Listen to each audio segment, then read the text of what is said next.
If you're receiving this video, because I need your help in a quest to obtain my union benefits for my disability pension. They've been denied to me, and I feel like they've been wrongfully denied, and I'm about ready to tell you a story of how I got to the point I am at right now, trying to solicit help. And there's a damage to my right arm, damaged on October 5th, 2001. If you'll notice the multiple surgery scars from them going in and out of my arm, if you've noticed, I'm moving to get it out. The backside of the elbow has been cut apart so the radial nerve could be moved around inside the arm. Bear with me here, I'm in a lot of pain doing this. Back in October of 2001, October 5th of 2001, I was on the job working for a company called George Date Company, and we'd gone out to a scrapyard to deliver a piece of equipment. I was putting in a new printing press for the company, and they wanted their old one scrapped out because they didn't want the electronics of it to surface anywhere else. We went to the junkyard, and in the order of unloading this semi-truck full of equipment, the operator in that yard had picked up one of the loads incorrectly, and he managed to throw it over a 4-foot electrical panel and onto my arm. And what it did, it blew my arm up and threw me off the back of the truck. Now, on the ground, when I hit the ground, the arm had multiple compound fractions. It basically shredded my arm all the way from the wrist to my shoulder. So as I was laying there on the ground, this operator went on to drive smash cars over the top of me with his front end loader before my coworker could stop him that particular day. When he finally stopped him, they secured the ambulance to show up, which was the St. Paul, Minnesota Fire Department. They came out and retrieved me from the parking lot and took me to Regions Hospital. That started me on the quest to where I've gotten to today with this. I had surgery number 1 that day to stabilize my arm, and there was talk about amputation, but they felt they might be able to save it. They put in 5 big metal plates, 23 screws, and a wire in my arm. That was in 12 hours of surgery the first time. After they got me back stabilized from that surgery, the doctor came and informed me that as part of trying to put the chips of that arm back together that day, that my radial nerve had been put underneath one of the plates.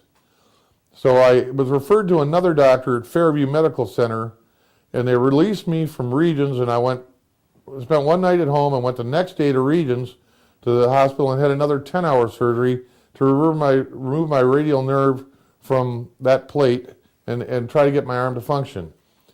Specifically after that surgery, I had physical therapy every day of the week for the next 3 months. During this 3 months, I contacted my union, notified them that I became disabled, and asked them if there was any way I could pay my union dues or receive some disability benefits in a disability form, reduced form, because I was unable to work. My union informed me there was no series of disability dues, that I had to continue to pay full dues if I wanted to be a millwright. And my pension fund notified me that until I got Social Security disability on this arm, there was no pension fund available to me. Basically, the union and the pension fund backed out on me. So subsequently, I went through workman's comp to try and get my arm fixed, which they did grant me benefits. I had problems at the beginning getting any pharmaceuticals paid for by workers' comp. And I thought at the time, Wilson-McShane, the benefits provider for my union, I went to them trying to get them to pay for some of these pharmaceuticals until I could get disability to pay the workers' comp to pay me back for it. They informed me that the only way they would pay for anything, my health insurance basically wasn't any good anymore because I'd been injured on the job. So they informed me that the only way they'd take part of this case is if I subrogated part of the case to them, and then they would pay for the pharmaceuticals only. I told them that I would not do that at that time, and I asked them again in Wilson-McShane at that time about a disability pension. They told me again that I couldn't get a disability pension until I got Social Security disability.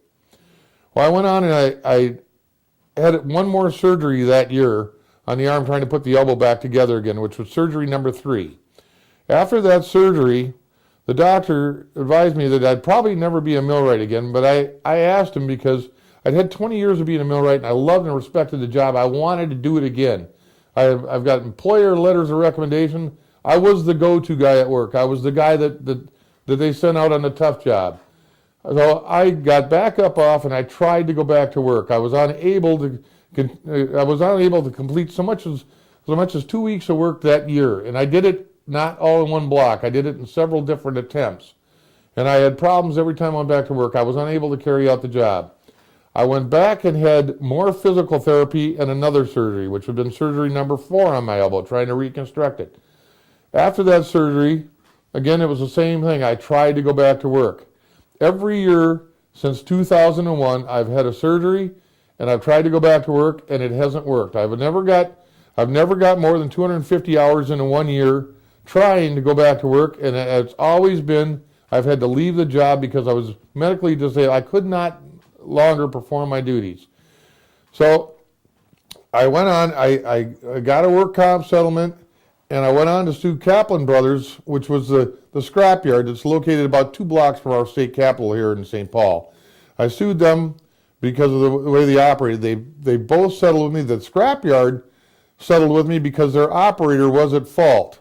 The same operator that did this to my arm, they fired him after they did this so he wouldn't be around anymore. He went down to Tennessee, raped a woman, and went to prison and got released before I received my settlement from the junkyard. In subsequent attempts, I went back last year for my last great attempt at going back to work. I lasted a week and a half, and my elbow went bad, and again I had to go in and have another surgery, at which time they took cadaver bone and tried to reconstruct my elbow and put it together with a screw. And since that surgery, the screws come loose, that surgery's not held. It's a great amount of pain in my arm. It's just killing me every single day. I went to my union and asked them again, and again they told me Social Security disability. I filed for Social Security disability. Luckily I received it. I did that without the aid of an attorney.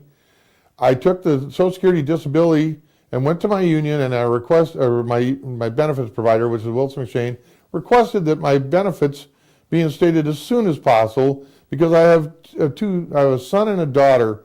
My son is 20, my daughter is 18. They both want to go to college. I don't have the money to support this right now. I would like to be able to help my family in any way I can, and I thought, well, if I get all these benefits provided to me, I'll be able to give them the necessary help that they need to get started on their life in a correct fashion. And I also have problems right now with the cold weather. In Minnesota, when the cold weather comes in, my arm doesn't hurt, and it hurts twice as bad as it normally does in the summer. So I gave up my house, and I decided that I'd live in a motorhome. That way I could escape the cold weather in the winter. And I was counting on my pension funds to help me be able to attain my dreams. I figured I'd spent 20 years with the union. It was the least they could do to return what I've given them. They, in return, upon me filing for my last December for my benefits, denied my benefits. They told me that because Social Security and the VA both find me disabled, that they seem to think that I could accept some other sort of work somewhere in the world that would preclude them from paying my benefits, which I think is totally unfair. They now have told me that with these benefits that I have the right to appeal. I went to an attorney, and I hired an attorney to file a letter of appeal with me, which will be on file. Any of the copies of any of this paperwork, I'd be more than happy to share with people. The attorney filed a letter of appeal with the union. The union came back and sent me for an independent medical evaluation. This is the 4th independent medical evaluation I've had. Their independent medical evaluator found that I would no longer be able to perform my duties as a millwright, but that I might be able to perform duties on some other task, some other along the way. And I've gone through a QRC as part of the past lawsuits trying to find me other work, and it's been unsuccessful. I've given it my whole heart attempt. I would love to have a job right now and return to work, but it's just not possible for me to do what I'm qualified to do anymore.